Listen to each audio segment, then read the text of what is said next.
విశాఖలో AI data centre ఏర్పాటు కోసం గూగుల్ ఆంధ్రప్రదేశ్ ప్రభుత్వం ఒప్పందం. 1.33 కోట్ల భారీ పెట్టుబడి, 5 ఏళ్లలో ప్రాజెక్టు పూర్తి స్థాయిలో అందుబాటులోకి. ఆంధ్రప్రదేశ్ టెక్నాలజీ రంగంలో మరో చరిత్రాత్మక అడుగు వేసింది. విశాఖపట్నంలో గూగుల్ సంస్థతో కలిసి ఏఐ డేటా సెంటర్ ఏర్పాటు చేయడానికి రాష్ట్ర ప్రభుత్వం ఒప్పందం కుదుర్చుకుంది. ఈ ప్రాజెక్టు కోసం గూగుల్ సంస్థ 1.33 లక్షల కోట్ల రూపాయలు పెట్టుబడి పెట్టనుందని ప్రభుత్వం ప్రకటించింది. ప్రధాని నరేంద్ర మోదీ, ముఖ్యమంత్రి చంద్రబాబు, గూగుల్ ప్రతినిధులు పాల్గొన్న కార్యక్రమంలో ఈ ఒప్పందంపై సంతకాలు జరిగాయి. చంద్రబాబు మాట్లాడుతూ, విశాఖపట్నం భవిష్యత్తులో ప్రపంచ టెక్నాలజీ హబ్ గా మారబోతోంది. గూగుల్ డేటా సెంటర్ ఏర్పాటుతో ఆంధ్రప్రదేశ్ ఆర్టిఫిషియల్ ఇంటెలిజెన్స్ రంగంలో కేంద్రంగా నిలుస్తుందని తెలిపారు. గూగుల్ ప్రతినిధుల ప్రకారం ఈ ప్రాజెక్ట్ 5 దశల్లో పూర్తి చేయబడుతుంది. మొత్తం డేటా సెంటర్ నిర్మాణం, శిక్షణా కేంద్రాలు మరియు గ్రీన్ ఎనర్జీ సదుపాయాలు కలిపి వచ్చే 5 సంవత్సరాల్లో పూర్తి స్థాయిలో అందుబాటులోకి వస్తాయి. ఈ ప్రాజెక్టుతో సుమారు 80,000 ప్రత్యక్ష, 2 లక్షల పరోక్ష ఉద్యోగాలు సృష్టించబడతాయి అధికారులు తెలిపారు. ముఖ్యంగా విశాఖ, అనకాపల్లి, గాజువాక, భీమిలి ప్రాంతాల్లో యువతకు పెద్ద ఎత్తున అవకాశాలు లభించనున్నాయి. ఇది కేవలం పెట్టుబడి కాదు, ఇది మన భవిష్యత్తుకు పెట్టుబడి. గూగుల్ వంటి ప్రపంచ స్థాయి సంస్థ ఆంధ్రప్రదేశ్లో డేటా సెంటర్ ఏర్పాటు చేయడం మన రాష్ట్రానికి గర్వం. ఈ ప్రాజెక్టుతో మన యువతకు ప్రపంచ స్థాయి టెక్నాలజీ పరిజ్ఞానం లభిస్తుంది అని ముఖ్యమంత్రి పేర్కొన్నారు. ఆంధ్రప్రదేశ్ ప్రభుత్వం అందిస్తున్న మౌలిక వసతులు, విద్యుత్ సౌకర్యాలు మరియు నైపుణ్యత యువతకు ఈ ప్రాజెక్టు విజయానికి ప్రధాన కారణం అని గూగుల్ ప్రతినిధి తెలిపారు. ప్రాజెక్ట్ పూర్తయిన తరువాత విశాఖలోని డేటా సెంటర్ ఆసియా పసిఫిక్ ప్రాంతాల్లోనే అతిపెద్ద ఏఐ డేటా సెంటర్ గా నిలుస్తుందని గూగుల్ వెల్లడించింది. ఇది భారత్ లో డిజిటల్ ట్రాన్స్ఫర్మేషన్ కు కీలక పాత్ర పోషించనుంది. విశాఖలో గూగుల్ ఏఐ డేటా సెంటర్ ఒప్పందం ఆంధ్రప్రదేశ్ అభివృద్ధి చరిత్రలో మైలురాయి కానుంది. 1.33 లక్షల కోట్ల పెట్టుబడితో వచ్చే ఈ ప్రాజెక్టుకు టెక్నాలజీ, ఉపాధి మరియు ఆర్థిక వృద్ధికి కొత్త దశ చూపనుంది. విశాఖ ఇప్పుడు ప్రపంచ మ్యాచ్ లో టెక్ సిటీగా నిలిచేందుకు సిద్ధమైంది.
విశాఖ నుంచి ప్రపంచానికి ఏఐ డేటా సెంటర్ సేవలు అందించనున్న గూగుల్ భారత్ డిజిటల్ ఆర్థిక వ్యవస్థకు బలాన్నిచ్చే ప్రాజెక్ట్ అని ప్రధాని మోదీ, సీఎం చంద్రబాబు విశ్వాసం. ఆంధ్రప్రదేశ్లోని విశాఖపట్నం మరోసారి అంతర్జాతీయ దృష్టిని ఆకర్షిస్తోంది. గూగుల్ సంస్థ ఏర్పాటు చేస్తున్న ఏఐ డేటా సెంటర్ నుంచి త్వరలోనే ప్రపంచానికి సేవలు అందించనున్నట్లు ప్రకటించింది.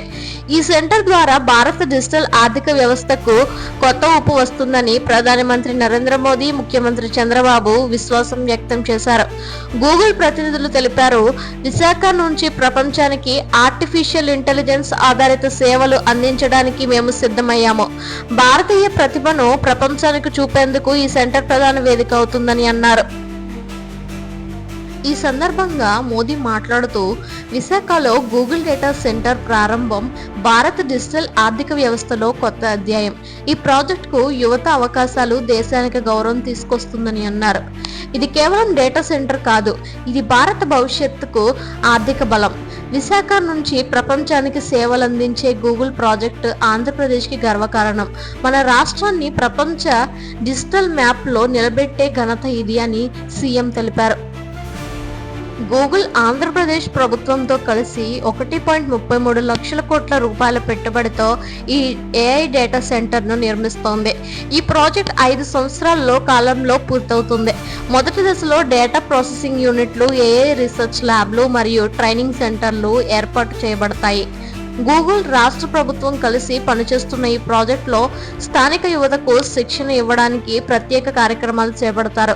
సాంకేతిక రంగంలో 80,000 ప్రత్యక్ష, 2 లక్షల పరోక్ష ఉద్యోగాలు లభిస్తాయని అంచనా. విశాఖ నుంచి ప్రపంచానికి ఏఐ సేవలు అందించడం భారత్ యొక్క డిజిటల్ శక్తిని చాటుతోంది. గూగుల్ వంటి సంస్థలు భారతీయ ప్రతిభపై నమ్మకం ఉంచుతున్నాయి అని ప్రధాని మోదీ తెలిపారు. ఈ ప్రాజెక్టు ద్వారా ప్రపంచవ్యాప్తంగా ఉన్న కంపెనీలు భారతదేశం నుంచి డేటా ఆధారిత సేవలను పొందగలవు. ఇది భారత్ డిజిటల్ సూపర్ పవర్ గా నిలబెట్టే దిశగా ఒక ముఖ్యమైన అడుగు అవుతుందని నిపుణులు పేర్కొన్నారు. విశాఖ నుంచి ప్రపంచానికి సేవలు అందిస్తున్న Google AI data centre project Bharat digital భవిష్యత్తుకు బలమైన పునాది. మోదీ, చంద్రబాబు నాయకత్వంలో ఆంధ్రప్రదేశ్ టెక్నాలజీ రంగంలో మళ్లీ చరిత్ర సృష్టించబోతోంది.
కాకినాడ సీజ్ రైతులకు కూటమి ప్రభుత్వం తీపి కబురు. 2180 ఎకరాలు తిరిగి ఇవ్వాలని నిర్ణయం. ఎటువంటి ఛార్జీలు లేకుండా రిజిస్ట్రేషన్లు చేపట్టనున్న ప్రభుత్వం. ఆంధ్రప్రదేశ్ రైతులకు పెద్ద ఊరట లభించింది. కాకినాడ సీజ్ ప్రాజెక్ట్ కోసం సేకరించిన భూముల్లో 2180 ఎకరాలను మళ్లీ రైతులకు తిరిగి ఇవ్వాలని కూటమి ప్రభుత్వం కీలక నిర్ణయం తీసుకుంది. ఏళ్లుగా భూముల కోసం పోరాడుతున్న కాకినాడ రైతుల కృషికి ఈ నిర్ణయం ఫలితం అని రాజకీయ వర్గాలు చెబుతున్నాయి. భూములు తిరిగి ఇచ్చే సమయంలో ఏ ఛార్జీలు లేకుండా రిజిస్ట్రేషన్లు చేయాలని ప్రభుత్వం స్పష్టమైన ఆదేశాలు ఇచ్చింది. ముఖ్యమంత్రి చంద్రబాబు ఈ నిర్ణయాన్ని అధికారికంగా ప్రకటిస్తూ రైతుల కష్టాన్ని గుర్తించి వారికి న్యాయం చేయడం మా బాధ్యత. భూములు తిరిగి ఇవ్వడమే కాకుండా వారికి ఆర్థిక సహాయం అందించడం దిశగా కూడా ప్రభుత్వం అడుగులు వేస్తుందని అన్నారు. ప్రభుత్వ ప్రతినిధులు వెల్లడించిన వివరాల ప్రకారం మొత్తం కాకినాడలో సీజ్ లో సేకరించిన 90,000 ఎకరాల్లో ప్రాజెక్ట్ కి అవసరం లేని 2180 ఎకరాలను రైతులకు తిరిగి ఇవ్వాలని నిర్ణయించారు. ఈ ప్రక్రియను పూర్తిగా స్పష్టతతో వేగంగా పూర్తి చేస్తామని తెలిపారు. ఈ నిర్ణయంపై రైతులు ఆనందం వ్యక్తం చేస్తున్నారు. ఏళ్లుగా మా భూములు తిరిగి రావాలని ఎదురు చూశాం. చివరికి ప్రభుత్వం మా పక్షాన నిలిచిందే అని కాకినాడ మండలానికి చెందిన రైతులు అన్నారు. భూములు తిరిగి ఇచ్చే క్రమంలో రైతులకు సమగ్ర పునరావాసం మరియు వ్యవసాయ పరికరాల సహాయం కూడా ఇవ్వాలని ప్రభుత్వం పరిశీలిస్తోంది. వ్యవసాయ శాఖ మరియు రెవెన్యూ శాఖ అధికారులు ఈ పనిని పర్యవేక్షిస్తున్నారు. నిపుణుల అంచనా ప్రకారం ఈ నిర్ణయం సుమారు 300 కోట్ల రూపాయల ఆర్థిక ప్రభావం కలిగించవచ్చు. కానీ రైతుల సంక్షేమం కోసం ప్రభుత్వం ఈ భారాన్ని స్వీకరించడానికి సిద్ధమైంది. ఈ నిర్ణయంపై మంత్రులు, స్థానిక ప్రజాప్రతినిధులు మరియు రైతు సంఘాల నాయకులు హర్షం వ్యక్తం చేశారు. రైతుల పట్ల ప్రభుత్వం చూపిన నిబద్ధతకు ప్రశంసలు కురిపిస్తున్నాయి. రైతు దేశానికి వెన్నెముక్క. వారి నమ్మకాన్ని కాపాడడం మా ప్రాధాన్యం. కాకినాడ సీజ్ రైతుల సమస్యను శాశ్వతంగా పరిష్కరిస్తున్నాం అని సీఎం చంద్రబాబు తెలిపారు. రైతుల ఆశల కన్నా ఎక్కువగా తీర్పు ఇచ్చిన ఈ నిర్ణయం ఆంధ్రప్రదేశ్ కూటమి ప్రభుత్వానికి రైతు హితభావాన్ని చూపిస్తుంది. కాకినాడ సీజ్ రైతులకు తిరిగి భూములు రావడం వారి జీవితాల్లో కొత్త వెలుగు నింపుతోందని విశ్లేషకులు చెబుతున్నారు.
సుప్రీంకోర్టు మాజీ ఎస్ఐబి చీఫ్ టి ప్రభాకర్ కి ఐక్లౌడ్ పాస్వర్డ్ ఇవ్వమని ఆదేశం.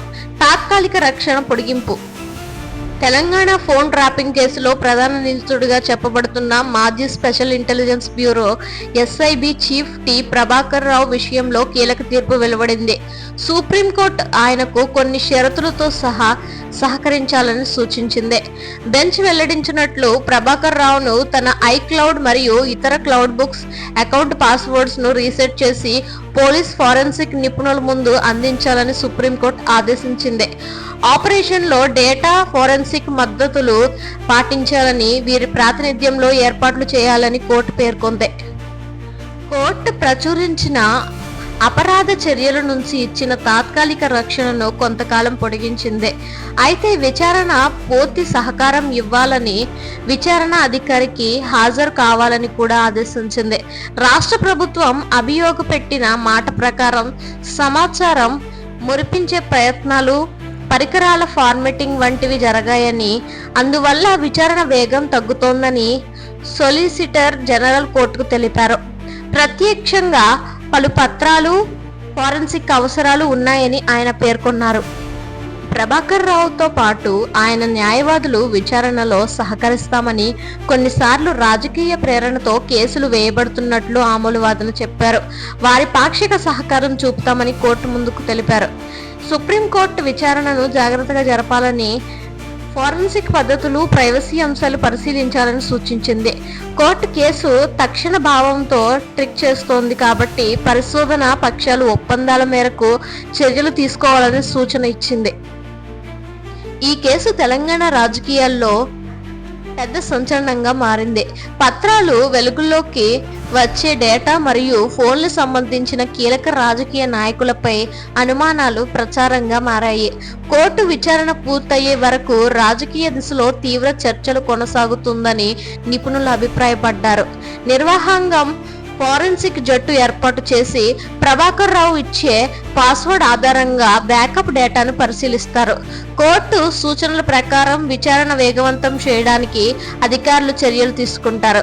తుది నిర్ణయం విచారణ ముగిసిన తర్వాత వెలువడిపోతుంది. ఈ కేసు దేశంలో గోప్యత, పోలీస్ ఫోరెన్సిక్ పద్ధతుల మధ్య సున్నితమైన సమస్యలను నడిపిస్తోంది. సుప్రీంకోర్టు సూచనలు విచారణను పారదర్శకంగా, న్యాయ విధులు పరిస్థితుల్లోనే తిప్పాలని కోరుతున్నాయి. పాఠకుల విచారణ సంబంధించిన అధికారిక ప్రకటనలను అపేక్షంగా చూడాలని సలహా.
తెలంగాణలో గ్రూప్ 2 ఎంపిక అయిన విద్యార్థులకు తీపి కబురు.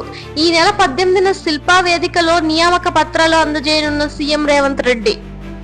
తెలంగాణలో ఉద్యోగార్థులకు శుభవార్త. దీర్ఘకాలంగా ఎదురు చూస్తున్న గ్రూప్ 2 ఎంపికైన అభ్యర్థుల నియామక ప్రక్రియకు రాష్ట్ర ప్రభుత్వం చివరికి గ్రీన్ సిగ్నల్ ఇచ్చింది. ఈ నెల 18న హైదరాబాద్లోని శిల్పకళా వేదికలో నియామక పత్రాలు అందజేయనున్నట్లు ముఖ్యమంత్రి రేవంత్ రెడ్డి ప్రకటించారు. Telangana public service commission TSPSC నిర్వహించిన గ్రూప్ 2 పరీక్షల్లో ఎంపికైన అభ్యర్థులు చాలా కాలంగా నియామక ఆదేశాల కోసం వేచి ఉన్నారు. చివరికి ప్రభుత్వం నిర్ణయం తీసుకోవడంతో వారిలో ఆనందం వెల్లివిరుస్తోంది. హైదరాబాద్ లో జరిగిన ఉన్నత స్థాయి సమావేశంలో సీఎం రేవంత్ రెడ్డి మాట్లాడుతూ, ఉద్యోగం కోసం సంవత్సరాలుగా పోరాడిన అభ్యర్థులకు న్యాయం చేయడం మా బాధ్యత. ఈ నెల 18న శిల్పకళా వేదికలో గ్రూప్ 2 ఎంపికైన ప్రతి ఒక్కరికి నియామక పత్రాలు అందజేస్తాం. ప్రభుత్వం నియామకాలలో పారదర్శకత, వేగం మా లక్ష్యమని స్పష్టం చేశారు. ప్రభుత్వం తీసుకున్న నిర్ణయం ప్రకారం గ్రూప్ 2 నియామక ప్రక్రియను 3 దశల్లో పూర్తి చేయనున్నారు. మొదటి దశలో ఇప్పటికే ఎంపికైన వారి పత్రాలు అందజేస్తారు. 2, 3 దశల్లో పునర్విమర్శ అనంతరం మిగతా పోస్టులను భర్తీ చేయనున్నారు. టీఎస్పీఎస్సీ చైర్మన్ తెలిపారు, అన్ని చట్టపరమైన ప్రక్రియలు పూర్తి చేశాం. ఏ అభ్యర్థి పట్ల అన్యాయం జరగకుండా జాగ్రత్తలు తీసుకున్నాం. సిస్టమ్ను పూర్తిగా పారదర్శకంగా మార్చామని వివరించారు. గ్రూప్ 2 ఎంపికైన అభ్యర్థులు ఈ నిర్ణయంపై సంతోషం వ్యక్తం చేస్తున్నారు. సంవత్సరాల పాటు కష్టపడి చదివాం, చివరికి మా కల నెరవేరిందని హైదరాబాద్, వరంగల్, నిజామాబాద్ ప్రాంతాల నుంచి ఎంపికైన అభ్యర్థులు తెలిపారు. రాష్ట్రంలో ఖాళీగా ఉన్న ప్రభుత్వ ఉద్యోగాలను వేగంగా భర్తీ చేయాలని సీఎం రేవంత్ ఇప్పటికే ఆదేశాలు ఇచ్చారు. వచ్చే 3 నెలల్లో గ్రూప్ 1, గ్రూప్ 3 అలాగే టీచర్ నియామకాలు డిఎస్సి పూర్తి చేయాలని కూడా సూచించారు. ఈసారి నియామక ప్రక్రియ పూర్తిగా డిజిటల్ విధానంలో ఎటువంటి మానవ జోక్యం లేకుండా జరగనుంది. ఫలితాలు, నియామకాలు, పత్రాల అందజేత అన్ని ఒకే ప్లాట్ఫామ్ లో జరుగుతాయి. ఉద్యోగార్థుల కష్టానికి విలువ ఇవ్వడం ప్రభుత్వ కర్తవ్యం. తెలంగాణ యువత సామర్థ్యాన్ని నమ్ముతున్నాం. గ్రూప్ 2 నియామకాలతో పాటు అన్ని విభాగాల్లో ఖాళీలను త్వరగా భర్తీ చేస్తామని రేవంత్ రెడ్డి హామీ ఇచ్చారు. రాష్ట్ర ప్రభుత్వం తీసుకున్న ఈ నిర్ణయం తెలంగాణ యువతలో కొత్త ఉత్సాహం నింపింది. ఈ నెల 18న శిల్పకళా వేదికలో జరిగే కార్యక్రమం తెలంగాణలో ఉద్యోగ నియామకాల కొత్త అధ్యాయానికి శ్రీకారం చుట్టబోతోందని అధికారులు తెలిపారు.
జూబ్లీహిల్స్ ఉప ఎన్నిక వేడి పెరుగుతోంది.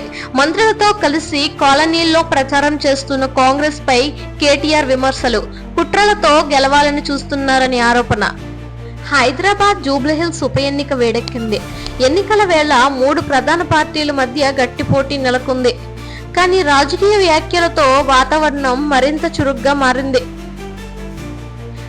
బీఆర్ఎస్ వర్కింగ్ ప్రెసిడెంట్ కేటీఆర్ మాట్లాడుతూ కాంగ్రెస్ ప్రభుత్వం ప్రజా సమస్యలను పక్కన పెట్టి కేవలం రాజకీయ ప్రదర్శనల్లో మునిగిపోయింది. జూబ్లీహిల్స్ ఉప ఎన్నికలో మంత్రులను రంగంలోకి దించి అధికారాన్ని దుర్వినియోగం చేస్తూ కుట్రలతో గెలవాలని చూస్తున్నారని విమర్శించారు. కాంగ్రెస్ అభ్యర్థి తరపున పలువురు మంత్రులు, ఎమ్మెల్యేలు కాలనీల్లో ఇప్పటికే ప్రచారం చేస్తున్నారు. వీరిలో మంత్రులు పొన్నం ప్రభాకర్, సీతక్క, వట్టి విక్రమార్క వంటి వారు ముందున్నారు. ప్రచారంలో ప్రభుత్వ పథకాలు, అభివృద్ధి పనులు ప్రస్తావిస్తాము, ఓటర్లను ఆకర్షించేందుకు ప్రయత్నిస్తున్నారు. ఇక బీఆర్ఎస్ మాత్రం తన బలమైన స్థానిక మద్దతును ఆధారంగా చేసుకుని ప్రజల మధ్య ప్రచారం కొనసాగిస్తోంది. కేటీఆర్, కవిత, హరీష్ రావు వంటి నాయకులు సమన్వయంగా బూత్ స్థాయిలో పర్యటన చేపట్టారు. ప్రజలతో ఉన్న నిజమైన బంధం మాకుంది, కుట్రలతో కాదు, అభివృద్ధితోనే గెలుస్తామని కేటీఆర్ తెలిపారు. బీజేపీ కూడా ఈ ఉప ఎన్నికలో తాము బలమైన పోటీదారులమని చెబుతోంది. పార్టీ నేతలు కాంగ్రెస్, బీఆర్ఎస్ రెండు ప్రజలను మోసం చేశాయని ఆరోపిస్తున్నారు. జూబ్లీహిల్స్ ప్రజలు మార్పు కోరుకుంటున్నారు అని బీజేపీ రాష్ట్ర అధ్యక్షుడు వ్యాఖ్యానిస్తున్నారు. జూబ్లీహిల్స్ ఉప ఎన్నిక ప్రచారం వేడెక్కుతున్న నేపథ్యంలో ఉప ఎన్నికల కమిషన్ ప్రత్యేక పర్యవేక్షణ చేపట్టింది. ప్రభుత్వ మంత్రులు ఎన్నికల నిబంధనలను ఉల్లంఘించకూడదని హెచ్చరించింది. ప్రముఖ ప్రాంతాల్లో మోడల్ కోడ్ ఆఫ్ కండక్ట్ ఉల్లంఘనపై ఫ్లయింగ్ స్క్వాడ్లు పర్యవేక్షణ చేస్తున్నారు. ప్రజల్లో ఎన్నికల ఉత్సాహం కనిపిస్తోంది. చాలా మంది అభ్యర్థుల ప్రచారానికి సానుకూలంగా స్పందిస్తున్నారు. అయితే కొందరు ప్రచారం కంటే పనులు ముఖ్యమంటూ అభిప్రాయం వ్యక్తం చేస్తున్నారు. జూబ్లీహిల్స్ ప్రజలు తెలివైన వారు, వారిని మోసం చేయడం సాధ్యం కాదు. మేము చేసిన అభివృద్ధి, ప్రజలకు అందించిన సేవలు ఈ ఎన్నికల్లో మాట్లాడతాయని కేటీఆర్ అన్నారు. కాంగ్రెస్ నేతలు మాత్రం కేటీఆర్ వ్యాఖ్యలను తిప్పికొట్టారు. ప్రజల నమ్మకంతోనే గెలుస్తాం, బీఆర్ఎస్ పుకార్లతో ప్రజలను మభ్యపెట్టాలని చూస్తోందని మంత్రి పొన్నం ప్రభాకర్ తెలిపారు. జూబ్లీహిల్స్ ఉప ఎన్నికతో హైదరాబాద్ రాజకీయాలు మళ్లీ ఉత్సాహంగా మారాయి. కాంగ్రెస్ ప్రభుత్వ పద్ధతి, బీఆర్ఎస్ విమర్శలు, బీజేపీ వ్యూహాలు ఇవన్నీ కలిపి ఈ ఎన్నికను రాష్ట్ర రాజకీయాల్లో కీలక మలుపుగా మార్చనున్నాయి. ఈ నెల చివరిలో జరిగే పోలింగ్ రాష్ట్ర వ్యాప్తంగా ఆసక్తి రేపుతోంది.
మావోయిస్టుల అగ్రనేత మల్జోలు వెంకటగోపాల్ లొంగుబాటు. మహారాష్ట్రలో 60 మంది సహచరులతో కలిసి భద్రతా దళాలు ముందుకు లొంగిన సెన్సేషన్ ఘటన. దేశవ్యాప్తంగా ఎడమ తీవ్రవాద కార్యకలాపాలపై భద్రతా దళాలు కట్టుదిట్టమైన చర్యలు కొనసాగుతున్న వేళ మావోయిస్టుల ఉద్యమానికి గట్టి ఎదురుదెబ్బ తగిలింది. మావోయిస్ట్ అగ్రనేత మల్జోలుల వెంకటగోపాలరావు మహారాష్ట్రలో 60 మంది సహచరులతో కలిసి అధికారుల ఎదుట లొంగిపోయాడు. మహారాష్ట్ర ఛత్తీస్గఢ్ సరిహద్దు ప్రాంతంలోని గడ్చిరోల్ జిల్లాలో ఈ లొంగుబాటు చోటు చేసుకుంది. Maharashtra police special anti Maoist operation దళాల సమక్షంలో మలోజుల వెంకటగోపాలరావు మరియు అతని బృందం లొంగిపోయినట్లు అధికారులు ధృవీకరించారు. మహారాష్ట్ర డీజీపీ మీడియాకు తెలిపారు. ఇది మావోయిస్ట్ చరిత్రలో ఒక పెద్ద మలుపు. మలుజోలు వెంకటగోపాలరావు గత 3 దశాబ్దాలుగా మావోయిస్ట్ కార్యకలాపాలకు మార్గనిర్దేశం చేస్తున్న అగ్రనేత. ఆయనతో పాటు లొంగిన వారందరికీ ప్రభుత్వ పునర్వాస పథకాలు అమలు చేయబడతాయని ఆయన అన్నారు. తెలంగాణ రాష్ట్రానికి చెందిన మలోజుల వెంకటగోపాలరావు 1990 దశకంలో సిపిఐ మావోయిస్ట్ పార్టీలో చేరి సెంట్రల్ మిలిటరీ కమిషన్ సభ్యుడిగా, తరువాత ఈస్టర్న్ రీజనల్ బ్యూరో ఇన్ఛార్జిగా పనిచేశాడు. అతని మీద పలు రాష్ట్రంలో 30కి పైగా కేసులు, ఆంధ్రప్రదేశ్లో 10 నక్సల్ ఘటనలకు నేరుగా సంబంధం ఉన్నట్లు పోలీసులు పేర్కొన్నారు. వెనకబడిన ఆరోగ్యం, తోటి సభ్యుల నిరుత్సాహం, భద్రతా దళాలు నిరంతర చర్యలు ఇవే ప్రధాన కారణాలని పోలీసులు చెబుతున్నారు. మేము ఎప్పుడు అడవిలో జీవించడం కష్టమైపోయింది. ప్రభుత్వం పునర్వాసం ఇస్తుందని నమ్మి లొంగిపోయామని వెంకటగోపాలరావు పోలీసుల ముందు వెల్లడించినట్లు సమాచారం. లొంగిపోయిన వారిలో సీనియర్ కమాండర్లు, మహిళా దళ సభ్యులు, అలాగే స్థానిక మద్దతుదారులు ఉన్నారు. వీరందరికీ భద్రత కల్పించేందుకు పోలీస్ శాఖ ప్రత్యేక బందోబస్తు ఏర్పాటు చేసింది. కేంద్ర హోంశాఖ ఈ ఘటనను ప్రశంసిస్తూ భద్రతా దళాల కృషి ఫలించింది, మావోయిస్ట్ సమస్యకు ఇది చరిత్రాత్మక మలుపని పేర్కొంది. తెలంగాణ, మహారాష్ట్ర రాష్ట్ర ప్రభుత్వాలు కలిసి ఈ లొంగిపోయిన వారిని పునర్వాసం చేయడానికి ప్రత్యేక ప్రణాళికలు సిద్ధం చేస్తున్నాయి.